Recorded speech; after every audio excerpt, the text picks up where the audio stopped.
નમસ્તે વિદ્યાર્થી મિત્રો, કાવ્ય 5 ધરતી કો મહકાઈએ।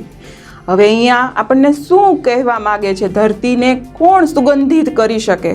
બરાબર, એક પ્રતિકાત્મક રૂપ આપીને અહીંયા કવિએ આપણને સરસ મજાનો જીવન કઈ રીતે જીવવું એનો સંદેશો આપેલો છે। બરાબર, તમે ઘરની બહાર નીકળો તો સરસ મજાના સૂરજ દાદાને જોવો છો, સરસ મજાના ઉગેલા ફૂલોને જોવો છો, તો આ દરેક પ્રતીક છે આપણને કંઈક સંદેશો આપે છે। તમે ઘરે લાઇટ વહી જાય ત્યારે દીવો કરો છો, આ તો પહેલાંના સમયની વાત કરું છું, અત્યારે તો તમે ચાર્જિંગવાળી લાઇટનો પણ ઉપયોગ કરી શકો છો। બરાબર, તો એ સમયની વાત છે કે જ્યારે દીપક અથવા મીણબત્તીનો ઉપયોગ કરો છો તો એ પોતે સળગીને કઈ રીતે બીજાને પ્રકાશ આપે છે। તો આવા અનેક પ્રતીકોનો ઉપયોગ કરી અને કવિએ જીવન સંદેશ આપેલો છે। તો ચાલો આપણે જોઈએ આવા કયા કયા પ્રતીકોનો એણે ઉપયોગ કરેલો છે। અહીંયા તમને ચિત્રમાં શું દેખાઈ રહ્યું છે? એક સરસ મજાનો બગીચો છે કે જેની અંદર ઝાડવાઓ છે અને ફૂલો જુદા જુદા કલરના ઉગેલા છે। તો એના દ્વારા આપણને શું સંદેશો આપવા માગે છે? ચાલો પહેલાં આપણે પંક્તિ જોઈએ, પછી પંક્તિનો ભાવ જોઈશું। બરાબર, बगियों के फूलों को देखो कैसे खुश खुश रहते हैं। बराबर, आंधी हो पानी हो चाहे सबको हंस हंस सहते हैं। હવે આ બગીચો છે એના ફૂલોની તરફ તો તમે નજર નાખીને ક્યારેક તો જુઓ કે કેટલા સરસ મજાના ખુશ રહે છે। બરાબર, એના ઉપર કેટલી વિપત્તિઓ આવે છે, આમ છતાં પણ એ કેટલા બધા ખુશ અને આનંદિત રહે છે। તમે જ્યારે પણ ઉગેલા ફૂલને જુઓ ત્યારે તમારા અંદર ગમે એટલી દુઃખની લાગણી અનુભવતા હશો, પરંતુ તમે જ્યારે એની સામું જુઓ છો ત્યારે તમને અંદરથી આનંદ થાય છે। બરાબર, ખુશ થાવ છો તમે અંદરથી। તો આ ફૂલની જેવા તમે હંમેશા જીવનમાં ખુશ રહેતા શીખો। પહેલો ભાવ તો એવો જ આપી દે છે અહીંયા, આપણે એવું જ સમજી શકીએ પહેલા ભાવથી કે જેવી રીતે બગીચામાં જુદા જુદા ફૂલો એકસાથે કેવા મહેકી અને ખુશ રહીને સાથે રહે છે, તમે તમારું જીવન પણ એવી રીતે જીવો, બધાની સાથે હળીમળીને રહો અને તમારા જીવનમાં પણ તમે ખુશ રહો। બરાબર, આંધી હો પાણી હો ચાહે સબકો હસ હસ સહતે હે। બરાબર, જેવી રીતે ફૂલો શું સહન કરીને તડકો સહન કરે છે। બરાબર, એના ઉપર વરસાદ આવે અથવા તો આંધી બહુ આવતું, વરસાદ ને પવન એકસાથે જોરદાર આવતું હોય છતાં પણ ફૂલ છે એ પોતાની ડાળી ઉપર રહેવાનો જ પ્રયત્ન કરે છે। બરાબર, એ ક્યારે એમ નથી કહેતો બહુ વરસાદ આવશે તડકો આવશે તો ફૂલ એકદમ નમી જાય છે, આવું બને છે? એ છુપાઈ જાય છે કે આવું તમે ક્યાંય જોયેલું છે? તો અહીંયા શું કહે છે કે ફૂલ છે એ પણ આ આંધી, તડકો, પાણી દરેકને સહન કરી અને હસતા હોય એમ ખીલતા રહે છે। તો હે બાળકો, હે સંતાનો અથવા હે પૃથ્વીવાસીઓ, તમે પણ આવી જ રીતે જીવન જીવતા શીખો। ગમે એટલી મુસીબતો આવે તો એ મુસીબતોનો સામનો કરીને પણ હસીને અને ખુશ રહીને જીવતા શીખી જાઓ। ચાલો ત્યાર પછી આપણને બીજું શું પ્રતીક અહીંયા કવિ કહેવા માગે છે એ જોઈએ। બીજા પ્રતીકમાં શું તમને જોવા મળે છે? સરસ મજાની સવાર દેખાઈ રહી છે, એક બાજુ વૃક્ષ છે, સરસ મજાની હરિયાળી છે, સૂરજનો તડકો, હજી તો સૂર્ય દાદા થોડા એવા દેખાઈ રહ્યા છે ચિત્રમાં તમને જુઓ, અને પક્ષીઓ કલરવ કરીને આકાશને ગુંજવી રહ્યા છે પક્ષીઓ। सूरज की किरणों को देखो रोज धरा पर आती है, अंधकार को दूर भगाकर सारा जग चमकाती है।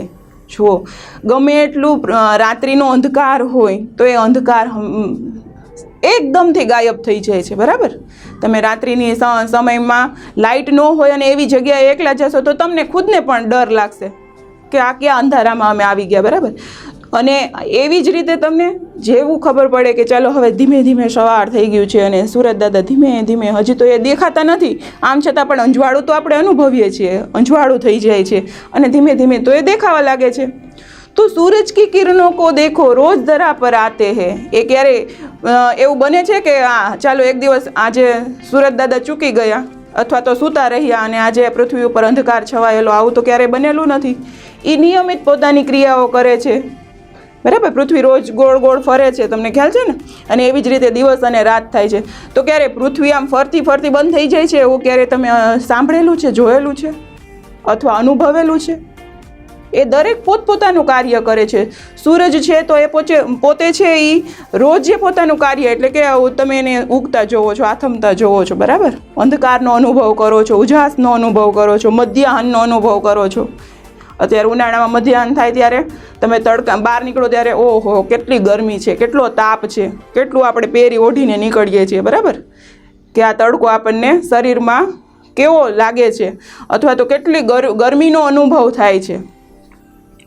તો આ પ્રકૃતિ છે, સવારનો જે સમય છે, એ કિરણો જે છે એ રોજે પૃથ્વી ઉપર આવે છે, એ પોતાનું નિત્ય કાર્ય કરે છે અને અંધકાર છે એને દૂર કરી અને સમગ્ર પૃથ્વીને ચમકાવે છે.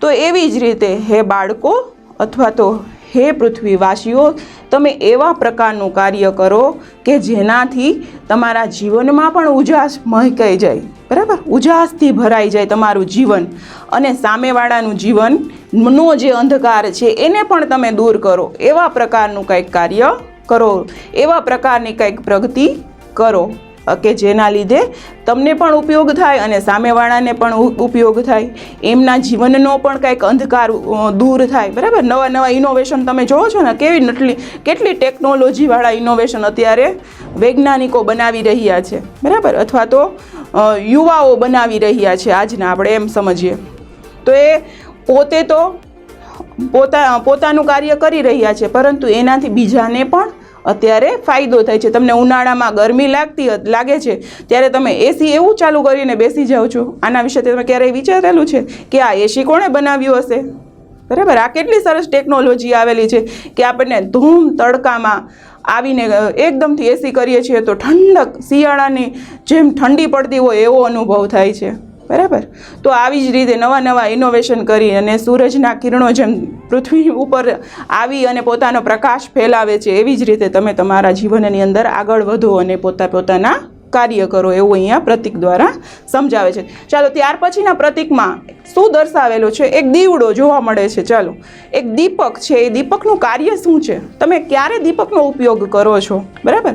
જ્યારે એકદમ અંધારું આખા રૂમમાં હોય અને આપણને એક નાનકડો એવો દીવો એક બાજુ એક ખૂણામાં રાખીને પછી પહેલાં આપણને એકલા જવાનું કોઈ રૂમમાં કે અંધારાવાળા તો આપણને ડર લાગશે, બરાબર. પછી એક નાનકડો એવો દીવડો એક ખૂણામાં રાખી દે તો આપણે તરતથી અંદર જે આપણને દેખાય છે કે ચાલો એ રૂમ છે, એની અંદર બીજું તો કાંઈ નથી પણ દીવો છે, આપણે દીવાની જ્યોતને જોશું. તો અહીંયા દીવાના પ્રતીક દ્વારા આપણને શું સંદેશો આપે છે કવિ, એ જોઈએ. दीपक को देखो कैसे यह हरदम जलता रहता है, अपना अंतर जला जला कर रोशन जग को करता है. તમે દીવાની વાટ જોવો, શું છે એ પોતે બળી રહી છે. તમે ધીમે ધીમે જોશો તો એક સમય એવો આવે છે કે જ્યારે દીવાની વાટ પૂરી થઈ જાય, સંપૂર્ણ બળી જાય છે, તો એ પોતાની જાતને સળગાવીને બીજાને શું કરી રહી છે? ઉજાસ આપી રહી છે અથવા તો અંજવાળું આપી રહ્યો છે દીપક. તો તમે પણ તમારા જીવનને એવું બનાવો કે જેનો ઉજાસ છે એ બીજાને અનુભવ થાય, બરાબર. સમાજમાં ઘણા વ્યક્તિઓ તમે આવા જોશો કે મૃત્યુ પામે તોય બધા એમ કહેતા કે માણસ એટલે માણસ હતો, બરાબર. આજે આપણે ગાંધીજીને આટલા વર્ષો સુધી પણ કેમ યાદ રાખીએ છીએ? એવું તમે ક્યારે વિચાર્યું? કારણ કે એણે એવું કાર્ય કર્યું હતું કે અંગ્રેજોની ગુલામીમાંથી ભારતને મુક્ત કર્યું હતું. તો સમાજમાં તો આવા અસંખ્ય તમને ઉદાહરણો મળી રહેશે. મધર ટેરેસા છે, બરાબર, અને વિક્રમ સારાભાઈ છે, એવા વૈજ્ઞાનિકો, અબ્દુલ કલામ છે. તો આવા અનેક વ્યક્તિઓ છે કે જે અમર થઈ ગયા છે. સમય વીતતો જાય છે છતાં પણ એ પાત્રને અથવા તો એ વ્યક્તિને આપણે યાદ કરીએ છીએ. છત્રપતિ શિવાજી છે, આવા વ્યક્તિઓ આજે પણ આપણે યાદ છે. તો દીપક જેવું જીવન જીવો અને પોતે હરદમ જલતા રહે, એટલે કે પોતે હરદમ કંઈક ને કંઈક એવું નવું કરતા રહો. બીજાના માટે એવા ઉપકારકારક કાર્યો કરો કે જેના લીધે તમે ખુદ તો બળો, પરંતુ તમારા મૃત્યુ, તમારા ગયા પછી પણ તમારી આજુબાજુ અથવા તો સમાજના દરેક વ્યક્તિઓ તમને યાદ રાખી શકે અથવા તો યાદ કરે કે એ માણસ ગયા, એની ખોટ તો અત્યારે આટલા વર્ષો પછી પણ આપણને અનુભવાય છે. એવા પ્રકારનું જીવન જીવવાનું અહીંયા દીપક દ્વારા સંદેશો આપે છે, બરાબર. ત્યાર પછીના શું પ્રતીકો આપણને દર્શાવે છે એ જોઈએ. आओ हम भी इंसान बनकर जग में अपना नाम कमाए, अच्छे सच्चे काम करे और सारी धरती को महकाए. જો અહીંયા પહેલી જ પંક્તિ ફરીથી આપણને જોવા મળી રહી છે કે સારી ધરતી કો મહેકાએ. આપણે શું કરવા આવ્યા છીએ કે આપણા જન્મથી ખરેખર ધરતી માતાને આનંદ થાય છે કે આ પુત્ર જે મારો છે અથવા આ જે મારું સંતાન છે એના કાર્યને લીધે હું ખરેખર ગદગદિત થઈ ગઈ છું, હું ખૂબ જ આનંદ અનુભવું છું અંદરથી. તો એવા સરસ મજાના અહીંયા તમને ગાંધીજીનું મધર ટેરેસાનું ચિત્ર દેખાઈ રહ્યું છે, બરાબર. તો મધર ટેરેસા દરેક ગરીબ વ્યક્તિઓને કઈ રીતે મદદરૂપ થતા હતા, ગાંધીજીએ કઈ રીતે અંગ્રેજોની ગુલામીમાંથી આપણને આઝાદી અપાવેલી છે, બરાબર, કેટલું મહાન વ્યક્તિત્વ ધરાવતા વ્યક્તિઓ છે. તો આવા જ પ્રકારના ઇન્સાન બનવાનું, આપણને આવા જ પ્રકારના માણસો, સારા પ્રકારના માણસો બનવાનો અહીંયા સંદેશો આપે છે. અને સારા સારા કાર્ય કરવા કે જેથી કરી અને બીજા આપણને યાદ કરીએ, આપણે બીજાને મદદરૂપ થઈ શકીએ.